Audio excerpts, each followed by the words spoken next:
1979년에 쓰인 요한복음 주석이니까 지금부터 42년 전에 쓰인 아주 오래된 주석입니다.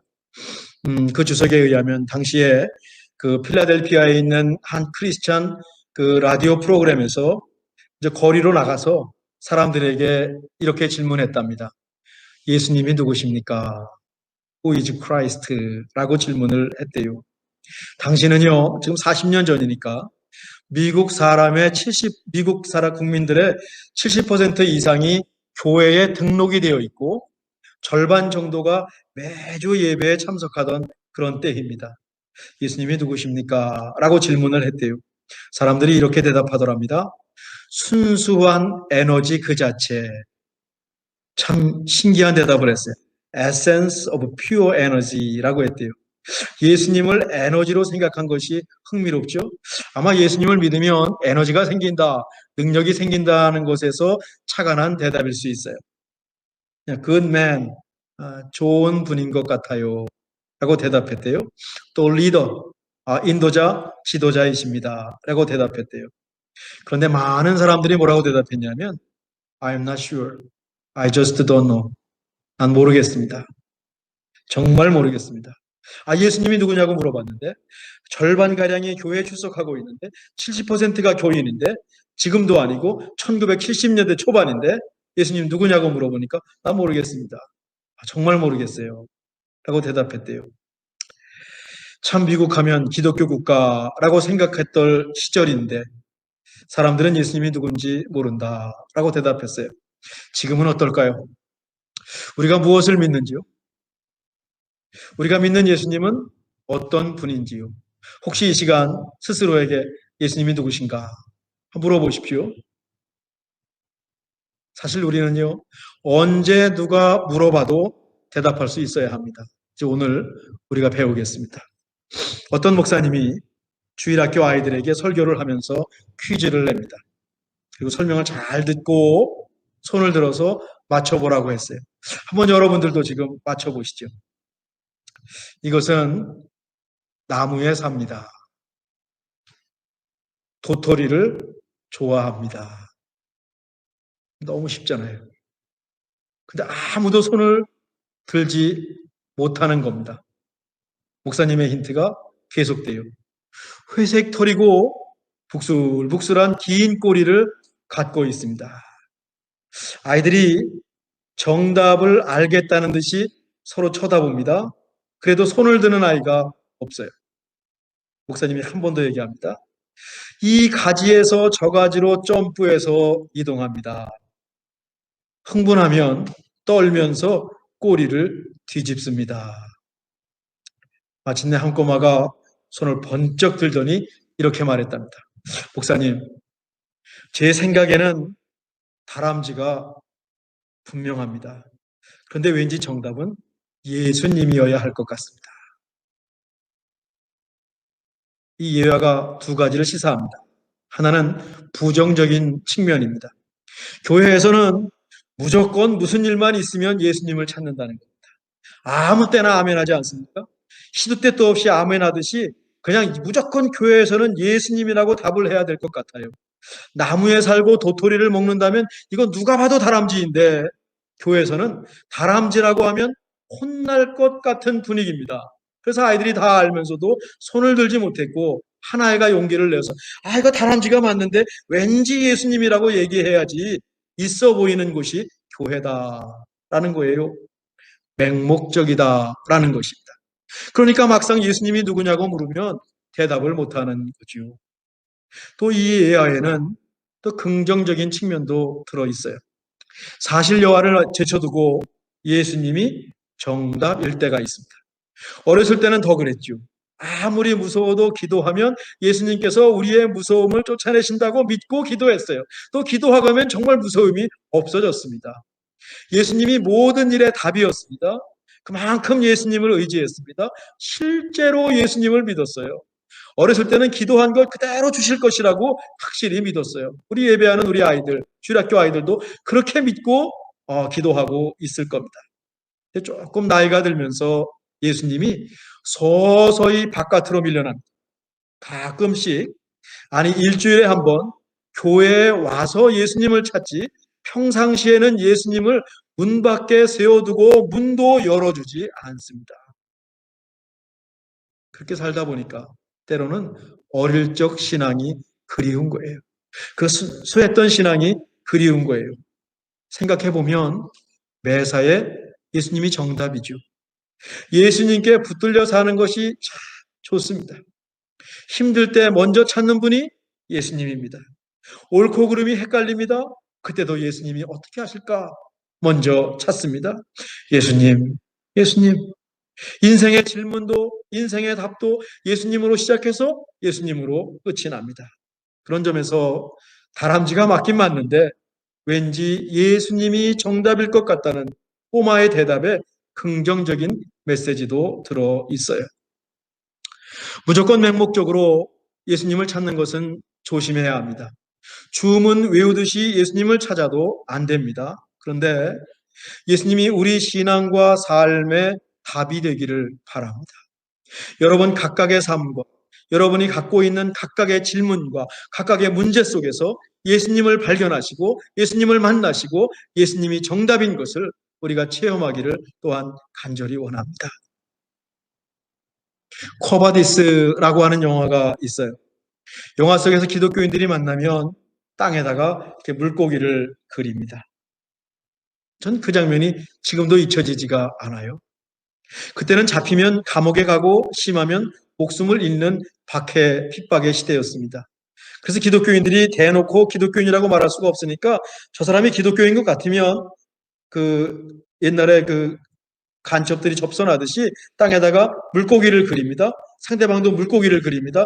아, 동지구나. 그렇게 반갑고 힘이 되는 겁니다. 얼싸안고 인사를 했겠죠. 제가 요즘 목요서신을 보내면서 계속 공동체를 한 3주째 언급하고 있습니다. 우리 교회가 예수님을 믿고 따르는 신앙의 동지들이 모인 공동체가 간절히 원하기 때문에 그러고 있습니다. 팬데믹을 겪고 세상이 험해지다 보니 또 너도 나도 막 경쟁을 하다 보니 서로 격려하고 서로 위로하고 보듬어주고 힘을 주는 공동체가 정말 중요하다. 이 경쟁 사회에서 나 혼자 신앙을 지키는 게 너무 어려우니 같이 어울려서 우리가 동지 의식을 가지고 신앙생활을 할 수밖에, 그래야 우리가 살아남지 않겠는가. 공동체를 강조해요. 룻기의 인물처럼 말이죠. 선한 마음으로 선하게 살아가는 성도들이 모인 공동체. 우리 교회가 그러기를 바라서 계속 공동체에 대한 얘기를 짤막짤막하게나마 하고 있습니다. 초대교인들이 땅에 물고기를 그린 이유가 있죠. 서로 동지임을 확인한 이유가 있죠. 오늘 제가 아침 카톡방에 물고기 그림을 미리 올려드렸습니다. 물고기에 해당하는 헬라어가 있어요. 익투스라고 하는 헬라어입니다. 익투스 앞자를 따면 어떻게 되냐면 예수 그리스도 하나님의 아들 구원자가 돼요. 그러니까 초대교회 신앙 고백이 이 물고기를 가리키는 익투스에 모두 들어있는 겁니다. 아니, 대놓고 예수님을 믿을 수 없으니까 물고기를 그리면서 익투스, 그 예수 그리스도 하나님의 아들 구원자, 우리는 그분을 믿는 사람들입니다. 그래, 우리는 기독교인입니다. 그래, 기독교인들이 만나면 땅에다가 물고기를 그렸을 것입니다. 그렇습니다. 우리 기독교인들은 예수님을 믿습니다. 신앙을 가지면요, 돈을 많이 벌고 출세를 하고 성공을 하고 자식이 잘 되고 건강하게 오래 사는 것을 믿는 것이 아니라 우리는 예수님 그분을 믿습니다.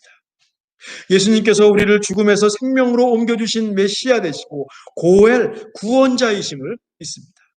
예수님께서 우리 길이 되시고 생명이 되시고 진리가 되심을 우린 믿습니다. 예수 그리스도, 그분이 누굽니까? 하나님의 아들이심을 우리는 믿습니다. 그분이 누굽니까? 죄와 사망에서 우리를 구해신 구원자이심을 믿습니다. 물고기를 가리키는 익투스라는 말에 이 세 가지가 다 들어있는 거예요. 이렇게 초대교인들은 만나면 영화처럼 땅에 물고기를 그리고 익투스라는 말을 암호처럼 사용해서 신앙을 고백했던 것 같아요. 예수 그리스도 하나님의 아들 구원자. 우리도 예수님을 하나님의 아들로, 우리를 살리신 그리스도 구원자로 고백합니다. 2000년이란 시간이 흘렀지만 예수님을 향한 믿음의 고백은 그들의 고백이나 우리의 고백이나 똑같습니다. 변하지 않았습니다. 변해서도 안 됩니다. 비록 함께 모이지 못하고 흩어져 있지만 말이죠. 우리 각자의 믿음을 또 서로의 믿음을 확인하고 한 마음으로 고백하기 원합니다. 익투스, 예수 그리스도 하나님의 아들 구원자. 각자의 자리에서 우리 한번 해보십시다. 예수 그리스도 하나님의 아들 구원자. 누가 여러분에게 예수님이 누구시냐고 물어본다면 무조건 맹목적으로 그냥 예수님 단순하게 대답하지 마시고 또 행여나 다람쥐라고 하지 마시고 모른다라고 대답하지 마시고 초대교회 익투스 물고기를 생각하면서 예수 그리스도 하나님의 아들 구원자이십니다 라고 대답하시면 될 것 같습니다. 오늘 본문이 로마서 1장 3절과 4절 말씀도 익투스 못지않게 그 바울이 사역하던 초대교회에서 사용하던 아주 보편적인 신앙 고백입니다. 바울이 편지를 쓰거나 복음을 소개할 때 무조건 자기 입장이나 생각을 상대방에게 주입하지 않았어요. 가능하면 듣는 사람에게 맞춰서 예수님의 복음을 소개하고 제시하고 설명했습니다. 이렇습니다. 구약 성경에 정통한 유대인들에게는 예수님께서 구약에서 예언하신 메시아라는 사실을 성경을 갖고 풀어서 설명해 줍니다. 철학이 발달하고 제우스를 비롯한 여러 신을 믿는 아테네에 가서는 복음을 갖고 논쟁을 하고 그들이 믿는 종교와 비교해가면서 예수 그리스도의 복음을 전했습니다. 예수님도 마찬가지시죠. 어부인 베드로와 요한을 부를 때 뭐라고 하셨습니까? 사람 낚는 어부가 되게 할 것이다 라고 하면서 그들의 입장에서 복음을 제시하시고 그들을 인도해 주셨습니다. 아무리 귀한 말이라도 말이죠. 상대방이 알아들을 수 없으면 그건 헛것입니다. 설득의 기법 가운데 하나는 상대방의 입장과 상대방의 생각 속으로 들어가는 것이죠. 오늘 본문 3절과 4절 역시 익투스만큼이나 초대교회에 아주 익숙한 말씀입니다. 한 번도 가지 않았던 로마 교회에 바울이 편지하면서 어려운 말이나 새로운 이론을 소개하는 것이 아니라 로마 교회는 물론 예수님을 믿는 사람이라면 누구나 아는 신앙 고백으로 편지를 시작하고 있어요. 로마 교인들은요, 이 바울의 편지를 읽자마자 3절, 4절이니까 읽자마자 자기들의 신앙 고백과 바울의 고백이 같은 것을 느꼈고 성령 안에서 하나됨을 그들은 실감하게 되었을 것입니다. 그 정도로 오늘 본문은 바울은 물론 초대교회에 익숙한 신앙 고백이에요. 3절과 4절인데 우리 함께 읽어보실까요? 시작. 그의 아들에 관하여 말하면 육신으로는 다윗의 혈통에서 나셨고 성결의 영으로는 죽은 자들 가운데서 부활하사 능력으로 하나님의 아들로 선포되셨으니 곧 우리 주 예수 그리스도시니라. 그의 아들, 하나님의 아들이란 표현이 2번 나와요. 예수님께서 예수님이 하나님 되심을 아들이라고 하는 관계적 표현으로 설명하고 있습니다. 예수님을 우리 주 예수 그리스도라고 고백합니다. 너희가 아닙니다. 나도 아닙니다. 우리입니다. 우리 주 예수 그리스도. 함께 믿고 함께 고백하는 신앙입니다. 공동체 신앙이다 라고 하는 것입니다. 여기서 하나가 되는 것입니다. 우리의 생각이 다르고 삶의 모양이 다 다르지만 우리가 우리 주 예수 그리스도라고 한 목소리로 고백하면서 우리 모두가 하나가 되는 근거가 되는 것이죠. 예수 그리스도를 주라고 했어요. 1절에서는 뭐라고 했습니까? 바울 자신을 예수 그리스도의 종이라고 했다면 이제는 예수님이 자신의 주인이라고 밝힙니다. 바울뿐만 아니라 초대교회는 예수님을 주, 로드, 큐리어스라고 고백했는데 이것은 위험한 용어였습니다. 당시 로마 황제들이 자기를 주로 부르고 숭배하기를 원했습니다. 특히 네로 황제 다음에 그 도미티안이라는 황제가 나왔는데 이 황제는 자기를 주님이라고 부르지 않으면 핍박을 하고 박해를 했습니다. 근데 그리스도인들은 뭡니까? 황제가 아닌 예수님을 주라고 부르는 겁니다. 감옥에 갇히고 순교하는 거예요. 그런데도 바울과 초대교회는 담대하게 예수님을 주님이라고 불렀어요. 그러니까 우리가 기도할 때 그냥 형식적으로 주님이라고 부르는 정도가 아니라 이건 정말 로마 황제가 여기 주님이라고 부른다면 로마 황제보다 훨씬 높으신 분이 내가 믿는 예수 그리스도이십니다. 나는 로마 황제를 주인이 아니라 예수님을 주인으로 믿고 있습니다. 우린 그렇게 믿습니다. 우리 주 예수 그리스도. 멋진 말입니다. 기독교인들만 쓸 수 있는 용어입니다. 우리가 예수 그리스도의 종이라면 당연히 예수님께서 우리의 주인이 되셔야 하죠. 다른 것에 붙잡혀 살지 말고 예수 그리스도께 붙잡혀 살 때 우리가 예수님을 주라고 고백하고 주인 되신 예수님을 따라 살 수 있습니다. 실제로 우리는 주님이라고 부르면서 기도하지 않습니까? 정말로 이 시간 우리가 예수님을 주님으로 모시고 있는지, 내 인생에, 내 마음에, 내 생각의 주님이 정말 예수님이신지, 주 예수 그리스도. 바울은 주 예수 그리스도를 두 가지 트랙으로 설명을 해요. 하나는 다윗의 혈통, 즉 예수님의 인간적인 혈통입니다. 다른 하나는 하나님의 아들, 즉 신적인 혈통입니다. 그러니까 예수님은 전적으로 인간이시고 또 전적으로 하나님의 아들, 즉 하나님이심을 받아들이고 믿는 것입니다. 육신으로는 구약 성경에서 선지자들이 예언한 대로 다윗의 혈통에서 나섰습니다. 다윗은 이스라엘 최고의 왕입니다. 다윗의 가지에서 메시아가 태어날 것이라는 예언이 구약 곳곳에 있습니다. 우리 이미 룻기를 통해서 룻이 다윗의 증조 할머니가 되고 예수님의 조상인 것을 배웠습니다. 룻은 어디 사람입니까? 모압 여인이었습니다. 이스라엘 사람이 아니라 모압 출신 룻이 다윗은 물론 예수님의 조상이 된 것이 의미심장했습니다. 모든 사람을 사랑하시고 모든 사람을 구원하시는 것이 하나님의 마음이요 하나님의 뜻인 것을 저희는 눈치챌 수 있었습니다. 예수님께서 다윗의 혈통으로, 그것도 다윗의 고향인 베들레헴에서 태어나심으로 구약에서 예언한 메시아가 될 인간적인 조건을 갖추셨습니다. 인간이 메시아가 될 수 없으니 다음으로 예수님께서 하나님의 아들이어야 합니다. 하나님이셔야 합니다. 하나님의 아들이면 일단 100% 거룩해야 합니다. 인간의 몸을 입으셨지만 성령으로 잉태하심으로 100% 거룩하신 예수님이십니다. 오늘 본문에서 성결의 영이라는 표현을 쓰고 있어요. 성령으로 잉태하셨다. 거룩한 영으로 잉태하셨다라고 하는 것이죠. 기적입니다. 지난번 C.S. 루이스를 인용하면서 기적을 설명했어요. 기적은 초월적인 하나님께서 자연적인 세계에 특별히 개입하신 초자연적인 사건이다 라고 했습니다. 그 예수님께서 죽은 자 가운데 다시 살아나셨습니다. 부활하셨습니다. 부활도 기적이죠. 기독교에서 부활은 필수입니다.